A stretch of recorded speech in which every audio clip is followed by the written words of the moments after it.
Um, Thanks for clicking on this video.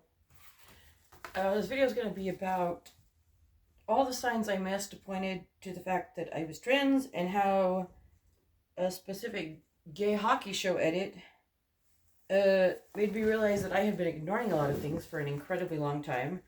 So if you're going to bear with me, it's just a big script and some photos to go along with it.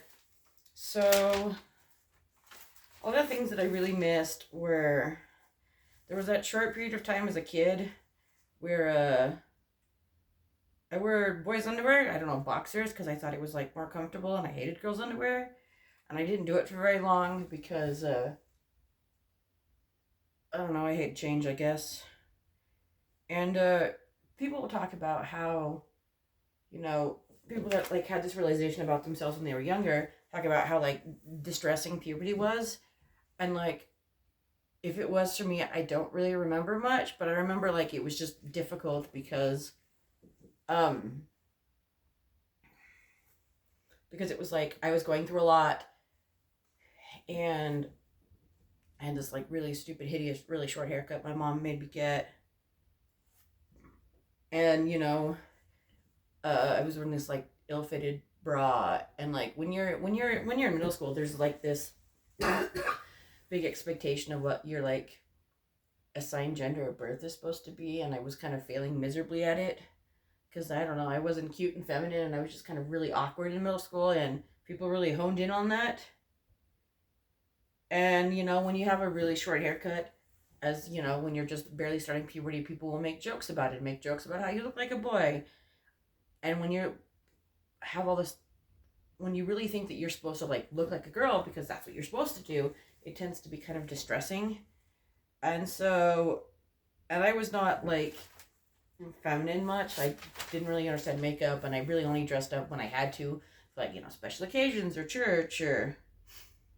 And then 2005, end of middle school, I get a autism spectrum disorder diagnosis, and I think, okay, maybe that's going to explain a lot of things. And this was like 5 years out from my first head injury and the ADHD diagnosis, and then getting on all the meds for all of that. And so you think, okay, well, maybe this is going to help, maybe this is going to explain some things. And then high school was just kind of this weird, really kind of weird, somewhat distressing point in my life, because it was like I started gaining weight because what else are you gonna do when you're a depressed teenager? Eat a lot of food. And so I just kept thinking, okay, well, maybe it's just me getting off the ADHD meds and things like that. But it was pretty much just like my depression was getting worse, and I really didn't like myself, and the disordered eating habits and the food noise, things like that. And then, around that period of time, I was like getting bullied and stuff like that. And then I remember being some point as a teenager, telling myself like, oh yeah, I wish I was a boy. And then I just kept thinking, okay, well, that's just probably like internalized ableism. And I think, hey, maybe that's just what's going on. And I was struggling to accept the diagnosis because it was just because it was a really rough time in my life. And I was having a lot of like unrealized bisexual thoughts that I didn't really know existed and I couldn't name. And then I started having like gender envy in high school, which I really didn't realize that was what was going on. Because like I knew guys in high school that were like had facial hair and stuff, and I would get like, I don't want to say frustrated, but like definitely like jealous. And it felt really weird because I'm like 17, what is going on? And I wore a lot of like kind of baggier men's clothing because I did feel some discomfort in my body, but it was like, it was just, I preferred things like men's pants were fun, and I really liked cargo shorts, and oh boy, did I really like cargo shorts. And all of the like funner stuff I did want to wear, I wasn't really allowed to wear because, my parents were super religious and so was I. And that was right at the same time I was getting more kind of really online. And it was like hanging out in chat rooms with people that like had similar diagnoses to me. And that was really nice because it was like, oh, I feel a little less alone and everything, and it was really nice to have people that were like, yeah, no, I get it. I've been there. And it was like a lot of stuff a lot of family stuff going on around that time. And I remember that I would write all these like songs about like how angry and sad I was, and it was, it was not a really fun time in my life. And then, and I started having these feelings like, okay, I feel like an alien in my own body.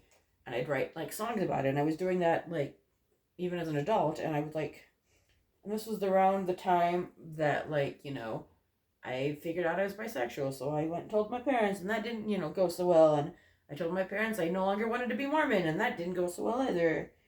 And, and it was like all these things I was feeling and stuff. It was like, you're not supposed to have those thoughts. You need to be heterosexual, and you need to get married to a man of the temple and have like 3 kids and do the things that are expected of you of your assigned gender at birth. And that was not a fun time for me because I was doing none of those things. And femininity just kind of felt like gender in general just kind of felt more like a performance I was failing badly at. And I remember, this was around the time I was doing like scholarship pageants and stuff like that. And it was like, dressing up in fun ways was like the only way I could, express myself, because it's like I didn't really have any money because I was living with parents, and all these things I had wanted to do but really couldn't do. And I was very much like, if it was like a competition for like being feminine, I would have like dead last place, because like I didn't understand makeup or shaving or anything like that. And then and then it's like 2014, and I'm getting my own money and my own apartment, and I move out, and then it was like I could do fun haircuts, and my parents couldn't like,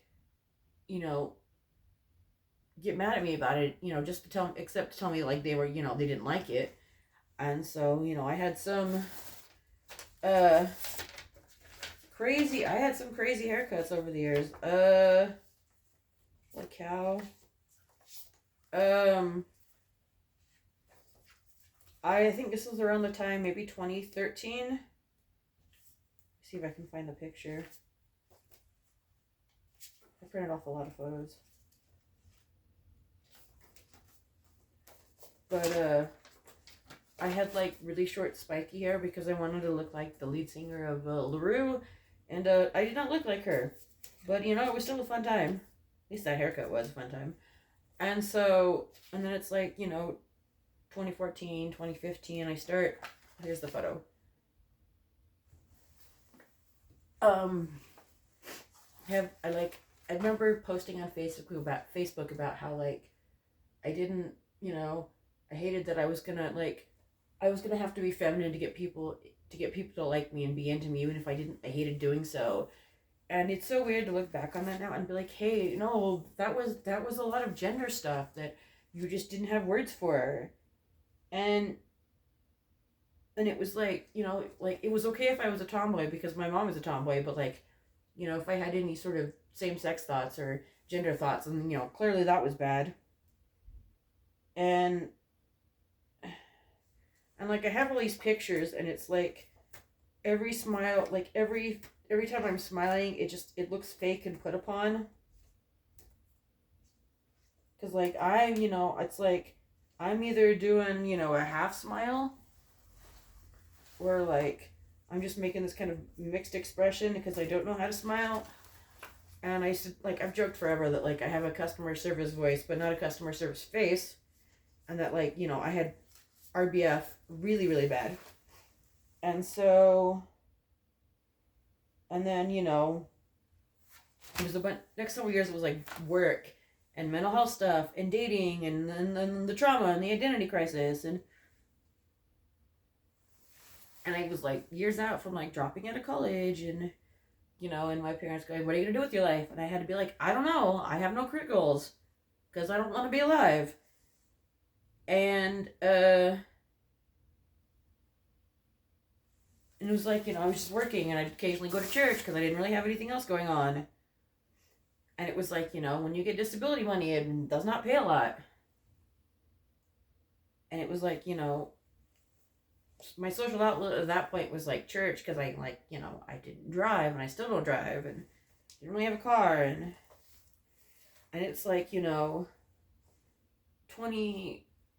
2020 and like COVID hits, and I'm like, the identity crisis starts getting like really, really bad. I know, because I was like dating my an ex at the time, and I just kept telling him that, like, I didn't know who I was, and I kept questioning everything, and really just kind of struggling with my identity, because like I didn't know who I was. Like, I didn't really feel like a woman, but like I wasn't sure I wanted to be a man, and non-binary didn't fit, and because I didn't feel like I was outside the binary, and I wasn't sure I felt human, and it was like really just confusing, and I kept telling myself that, like, okay, well, I don't have time to have an identity crisis. I have to work on my deteriorating mental health.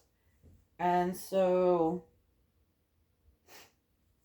and then it was like very much like I'd have gender envy of like a lot of the cisgender guys around me, could be like they had facial hair, and I thought that was cool, and I thought that was cool, and I'd see women online with like PCOS that had facial hair, and I thought that was cool, and I kept like questioning, okay, do I want to experiment with gender stuff? Like, do I want to get a binder? And I didn't really think about it, and I kept thinking, okay, well, maybe the depression is just untreated ADHD stuff, but it was like none of the ADHD meds worked for me. And it was like, and it was like my whole life, I just have to keep like switching meds. And I used to call it like the medicine merry-go-round. And,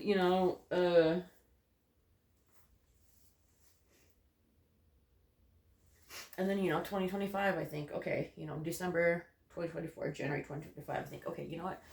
Screw it. I'll just, this will be the year I get my life together. And it's because it's like, 2023, I like started up college again. And I go to the gym and I try to build habits, and it goes terribly because I was doing so much at once in school and chores and habits and the gym, and I just kind of crashed and burned terribly. And I was like, and I wanted to drop out because I was like so stressed, and like I felt like, I couldn't do it. And I'm like breaking down in my therapist office about like, actually, no, I do have all this trauma, and no, I do hate myself, and blah, blah, blah. And I was, and I kept ignoring these like gender thoughts I was having, because it was like, it was so mixed in with a bunch of self-hatred I was having towards my own like self and body. And then, I just kept thinking, okay, well, I was November, I have like my first ever hypomania due to some medications I was on. And so I kind of impulsively go and get my hair like, completely cut off, because it was like down to here at this point. And then, then the next week I just keep crashing and crashing and crashing and crashing. And I kept thinking, okay, well, it's just, a depressive episode, blah, blah, blah. But like, I'm bra shopping with a relative, and I'm like in the bra fitting room, and I just like continue breaking down. And I'm like breaking down sobbing, because I like cannot stand this. I cannot stand to look at myself. And I remember going, this is so confusing. I don't know what's going on. But I know that like for, all of 2025, I just kept thinking, okay, well, I want to do the gene test to see how, what is my risk for breast cancer? Because cancer is on both sides of my family, including breast cancer. And I'm like, all right, well, if I get breast cancer, we're just, full surgery. And I go, okay. And then even before that, I was like, well, maybe a reduction. Maybe, I don't know. And then it was like, and this was maybe like a year or so after I had seen the movie I Saw the TV Glow. And that was kind of mind-blowing in a way, a little bit kind of groundbreaking for my brain, because I really had kind of dysphoria thoughts afterwards that I didn't really know was dysphoria. And so like I'm going through 2025 thinking, do I have treatment-resistant depression? Is this untreated ADHD? Do I, am I like secretly bipolar and I just don't know about it? And I had all these like thoughts, and I'm just like, okay, well, what if it's not, just depression or ADHD or anything else? What if it's just undealt with gender stuff? And I went, I don't know. I don't have time for this. And I kind of put it on this metaphorical shelf. And like, if you ever hung out in any sort of ex-religious communities, or like say the ex-Mormon community, there is this kind of idea of about a metaphorical shelf. And it's like a wife of a general authority talks about how You know, whenever she has a doubt about the church, she puts it on the shelf. And so I kind of did that with a lot of like, as a teenager, I did that with like doubts I had about the church. And as I got older, it was like just gender stuff. I just put it on the shelf, put it on the shelf, put it on the shelf. And, you know, because I was like, I'll deal with it later. And it's very much like I'll cross this bridge when I come to it. And then, you know, it's like a lot, and then kind of coming to this realization about yourself in a big way is a lot like having a faith crisis or kind of figuring out you're bisexual. It's very much like little by little, and then it's like all at once because you're filling up the shelf full of stuff and the shelf cracks and then it breaks. And then, you know, in January, the all-knowing YouTube algorithm, all hail the algorithm, is showing me like fan edits for things because it knows I'm a nerd. And so it's like, hey, do you want to watch this heated rivalry edit? And I'm like, yeah, okay. And for a song I really, really like, banger song, maybe I'll link it. Because, you know, the show was really popular in certain spaces online. And so I'm watching it, this edit, and I keep crying about it. And I'm like, I don't know why I'm crying about it, but like, you know, and I'm like, why am I depressed? Why am I wishing to be these people? And I'm messaging a friend going, you know, hey, I just watched this video and, you know, I'm never going to be this attractive buff gay man. I'm never going to have this level of like love and tenderness and relationships and sex and blah, blah, blah. And then like 10 months later going, well, it's not dysphoria. It's, you know, it's just me feeling unwanted and whatever. And it's like, my guy, that was dysphoria. You just think you're an edge case it doesn't apply to. And, I started looking at like other trends went online and getting like serious body envy, and I was like, I don't know what's going on. And this was like end of January, beginning of February. And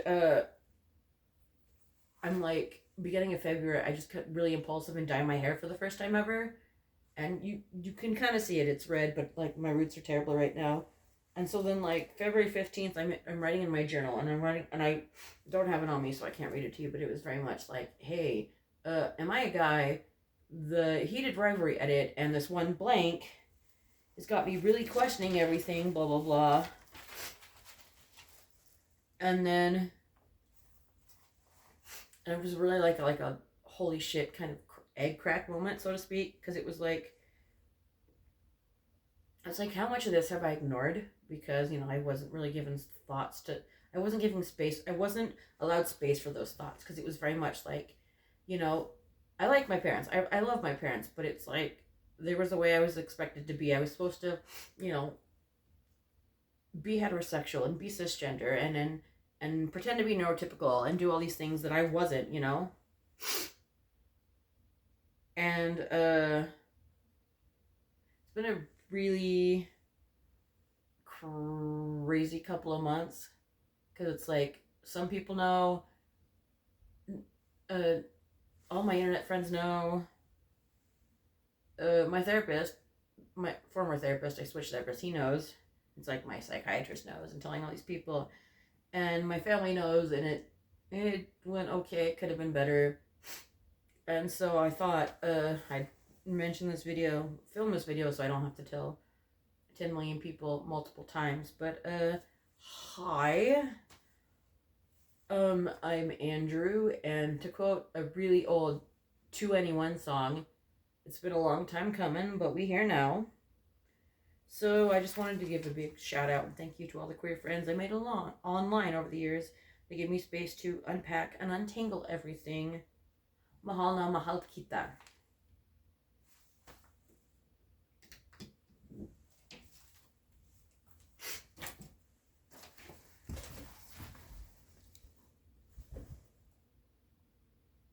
Oh, we're still going. Well, since we are still going, we're gonna mention 10 bajillion pictures.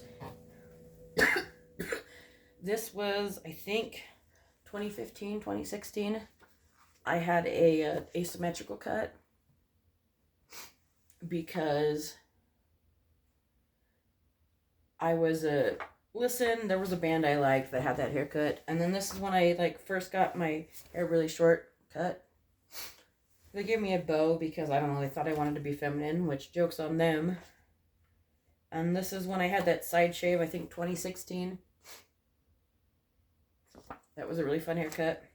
This was me growing out, I think, the asymmetrical. This was sort of me last year at like the most miserable I had ever been at a birthday party. And like, I was so depressed and lonely and it was awful. And like, I don't know, I just keep hoping, there's better days ahead. And then this was me, I think 2010, impeccable fashion taste, mind you, the SpongeBob shirt and the ripped cargo pants, peak, you cannot tell me otherwise. This was me at prom, covering his face, but standing next to my dad. We were doing our best impersonation of neurotypicals in a family photo.